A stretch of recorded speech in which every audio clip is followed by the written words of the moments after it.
So one time, Oh, you want to hear the story? no. Oh, of course, of course. I was seeing this guy, this was years ago, and it was like Valentine's Day. So we'd been seeing each other a little bit. Lovely, lovely guy. Like lovely, the nicest. But he's like 5'4", maybe 5'5", and I'm 5'4". So he's on the shorter end. So my first thought is, he's not packing. And that isn't everything, but I mean, that's wrong.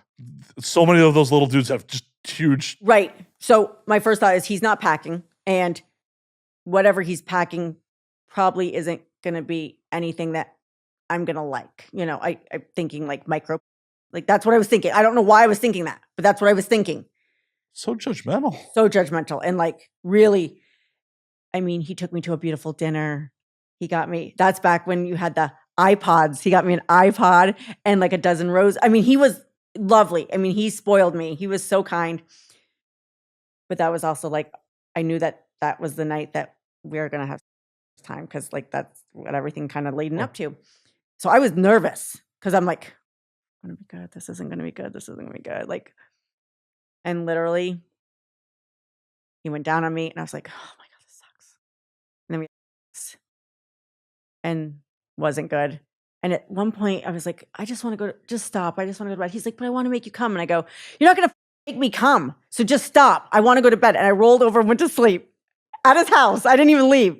I stayed at his house the whole night and slept in his bed. He got up and went and slept on the couch in the living room, and he didn't sleep all night. I mortified that poor man. On his end, first and foremost, he was not packing.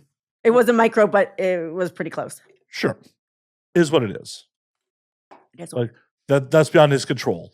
Yes. Genetics. Yep. But how he emotionally responded to it is completely within his control. Yes. One, he should have went and rubbed one out. Like, and maybe he did, just didn't tell me. Well, no, but I'm just saying, like, if he didn't get off with you, yeah, he should have just gone and taken care of himself. Sure. Two, there's no way you're forcing me out of my own bed. True. Yeah, he should have slept in his bed. Or told you to get out. Yeah, he also could have done that, and rightfully so. Yeah. And I would have gotten up and left. Yeah. And he didn't. Also, pro tip, this is why you go to their place, fellas. You could just leave. Plus, their beds are generally better than ours. So yeah, I was pretty mean to him. And he is a nice guy. He was a nice guy. Just, wasn't. Well, as I have said multiple times, nice is a baseline. Nice is not a qualifier to be a good partner. Sure. It's not even a good qualifier to be someone to date. Of course, you're going to be nice to the person you want. Yeah. That you want to be involved with. But I knew him before that. So like.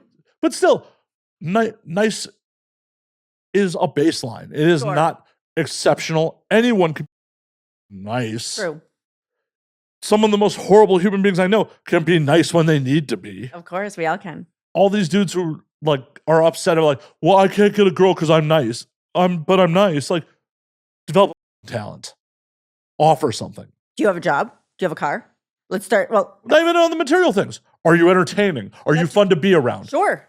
Are you going to provide adventures? Do you have anything to offer? Yeah. Do you like to cook? Right. Anything. Yes, you could try to improve your lot in life. You may not be able to provide the material, but is every time she goes out with you, is she laughing and just having a good time? Mm-hmm. Is she stressed in any way, shape, or form while she's out with you? Yes, because I was worried about having sex with him. Right. Well, that's your own hang-ups. He can't control that one. I know. But he can do everything in his power to alleviate that.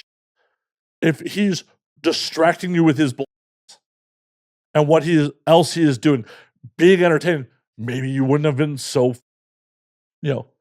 stuck on that. But no, he decided he wanted to just be nice and try to shower you with gifts. And here's these material things that don't really fucking matter. Do you still have that iPod? No. Flowers are long dead.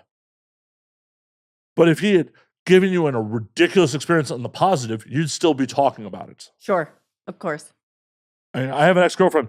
The first time we hooked up, in the throes of passion, I bit her on her ankle was up there. I just bit her. She still talks about it to this day, like 15 years later. That's amazing. That girl will go to her grave remembering that hookup. Yep. That didn't cost any money. That was just something in the heat of the moment. Yeah. It was something memorable. Yeah. It wasn't a nice move. But she'll remember it. Exactly.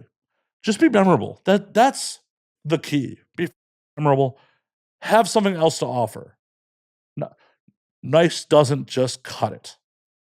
I like the way you think. But I've never heard anybody put it to me the way that you are, and that makes a lot of sense. It's a sad excuse. It's some self-pity bull. When you're like, I'm a nice guy. I can't. Like, well, what are you doing to improve your lot in life, dog? Or what are you doing? Yeah. Have you learned to create anything? Have you had new experiences? Have you had unique experiences? Mm-hmm.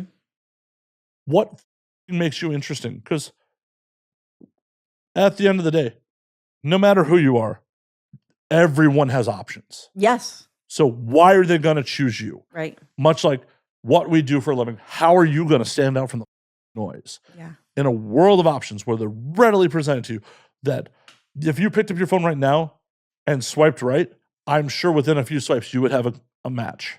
Sure. Well, what are you going to do as the dude in the room to take you away from wanting to do that? That's your responsibility. I hope the men are listening. Well, from my demographics, it is. Good.